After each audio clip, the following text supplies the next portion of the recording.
I still remember the exact moment she said it. It felt like my world had just shattered, all in one breath.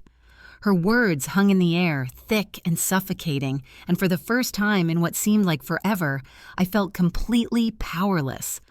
My wife said she wasn't happy anymore, I muttered, barely hearing my own voice as I said the words aloud. But it was real, and it was true. She had said it, and nothing could take it back. She had looked me in the eyes and told me, without hesitation, that she couldn't continue with me, with us, and I had no idea why. The days leading up to it were just like any other. We had our usual routine, our usual banter. There were no glaring issues, no signs that something was wrong. Sure, we had our little disagreements here and there, but what couple didn't? But I was blindsided. How could I have missed it?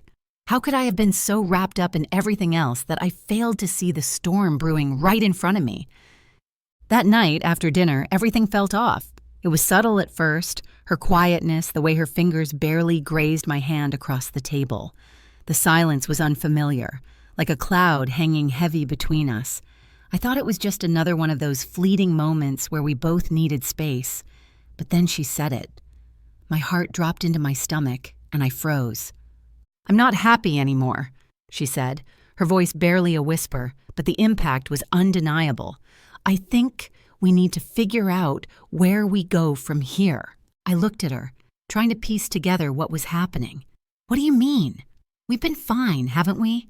We've had our ups and downs, but doesn't everyone? We'll work through it." Her eyes seemed distant, a part of her already gone, and my heart sank further. She shook her head slowly, a sad but final expression on her face. "I don't think we can anymore," she said, her words punctuated by a finality that made me freeze in place. I didn't know how to respond. My mind raced as I searched for the right thing to say, to make her see that we could fix it, that we could work through whatever was happening. But before I could speak, I felt a soft hand on my shoulder. It was her friend, Sarah, who had been there through the good and bad. She had always been like a second voice of reason, a mediator when we needed her. But that night, she wasn't offering comfort or a listening ear. Instead, her hand on my shoulder felt like the weight of the world. Her voice was calm, but there was an edge to it I had never heard before. "You should leave. It's too late to fix this." I blinked in confusion. "What do you mean?" "Sarah, don't... please." But she didn't say anything more.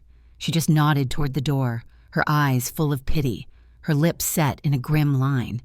It was clear. This wasn't just a momentary lapse. This was it. I stood there for what felt like hours, 1,000 thoughts racing through my mind. "Leave now. It's too late."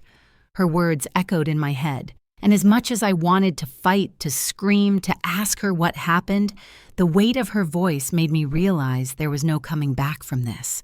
The woman I had married, the woman I thought I knew, was standing there, so distant, so disconnected from me.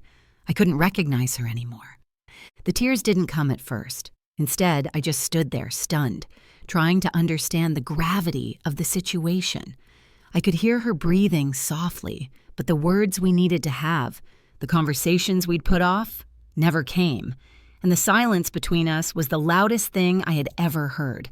I turned to Sarah, desperate for some understanding. "Please," I said, my voice cracking, "please tell me this is just a phase, that she doesn't really feel this way." Sarah's face softened for a moment, but then it hardened again. "I've seen the way you've been with each other. I don't think there's a way back from this. I'm sorry, but she's made up her mind."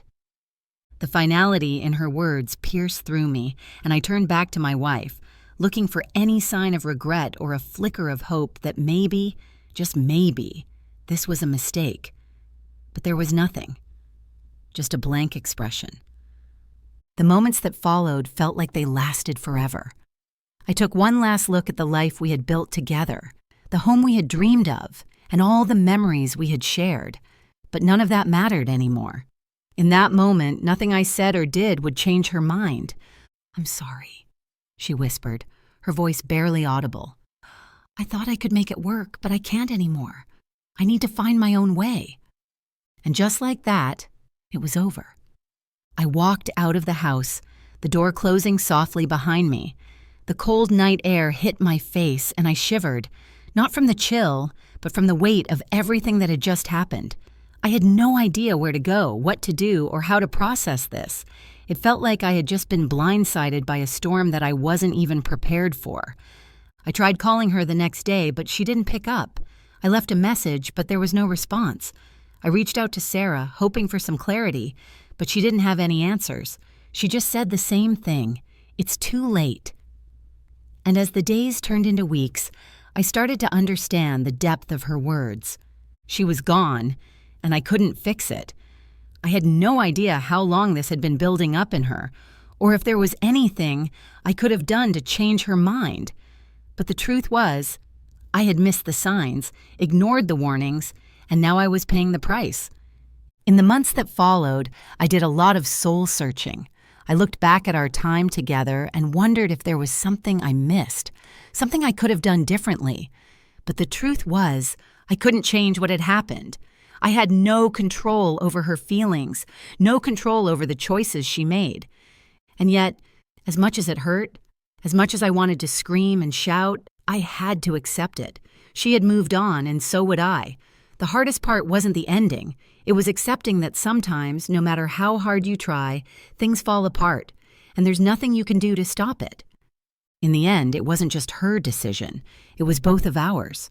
We were both too caught up in our own lives, our own worlds, to see that we were drifting further and further apart. Maybe she had known long before I did. Maybe she had tried to hold on, but I wasn't paying attention. And now, all I could do was walk away. As I sat alone thinking about everything that had led up to that moment, I realized something. Sometimes the hardest thing in life is to let go of something you thought would last forever. But maybe, just maybe, that's where true growth begins.